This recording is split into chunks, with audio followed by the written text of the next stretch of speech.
இங்க பாண்டியன் யாரு? வெளியே வாங்க. நீங்க தான் பாண்டியனா? ஆமா மேடம். நீங்க? நான் சரவணன். நீங்க தான் செந்திலா? இல்ல மேடம், நான் கதிர். என்னாச்சு மேடம், எதுக்கு திடீர்னு எல்லாரையும் விசாரிச்சுட்டு இருக்கீங்க? நீங்க 3 பேரும் உடனே கிளம்பி ஸ்டேஷனுக்கு வாங்க. நீங்க தானே தங்கமயிலோட ஹஸ்பண்ட்? ஆமா, நான் தான். உங்க மேல அவங்க வீட்ல இருந்து கம்ப்ளைண்ட் கொடுத்திருக்காங்க. இங்க கோமதி யாரு? நான் தான். என்ன விஷயம்? உன் பேர் என்னமா? என் பேரு ராஜி. அப்போ நீ தான் அரசியா? குழலி எங்க?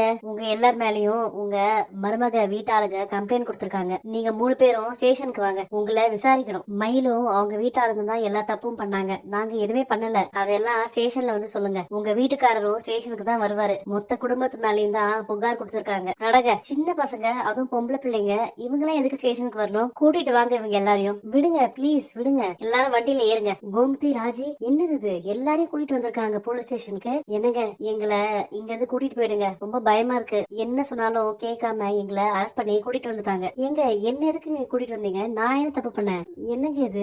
என் மொத்த குடும்பத்தையும் இங்க கூட்டிட்டு வந்திருக்கீங்க. சும்மா அழுதுட்டே இருக்காதீங்க. விசாரணைக்கு தானே கூட்டிட்டு வந்திருக்கோம். மேடம், தங்கமயிலோட புருஷன் நான் தான். அவங்க என்ன கம்ப்ளைண்ட் கொடுத்திருந்தாலும் என் மேல தானே கொடுத்திருப்பாங்க. நீங்க என்னதானே கூப்பிட்டு விசாரிக்கணும். அதை விட்டு எங்க அம்மா அப்பா இவங்களுக்கும் கேஸுக்கும் என்ன மேடம் சம்பந்தம்? கல்யாணம் பண்ணி கொடுத்த நாள்ல இருந்து இவங்க வீட்டுல இருக்கிற எல்லா வேலையும் என் பொண்ணு தாங்க செய்வா. அவ செய்யற வேலைக்கு அங்க மரியாதையே கிடையாது. பாத்தீங்களா மேடம், உங்க கண்ணு முன்னாடியே எங்களை அடிக்க வராரு. நாங்க எவ்வளவு செஞ்சாலும் இவங்களுக்கு பத்தவே மாட்டேங்குது மேடம். இன்னும் வேணும்னு பேராசை புடிச்சு அலையறாங்க. எங்களால எதுவும் செய்ய முடியாதுன்னு சொன்ன உடனே வீட்டை விட்டு துரத்திட்டாங்க. இவங்க எல்லாம் சேர்ந்து மாப்பிள்ளைக்கு வேற ஒரு கல்யாணம் பண்ணி வைக்க பாக்குறாங்க. இந்த பிரச்சனைக்கு நீங்க தான் நீதி வாங்கி கொடுக்கணும் மேடம்.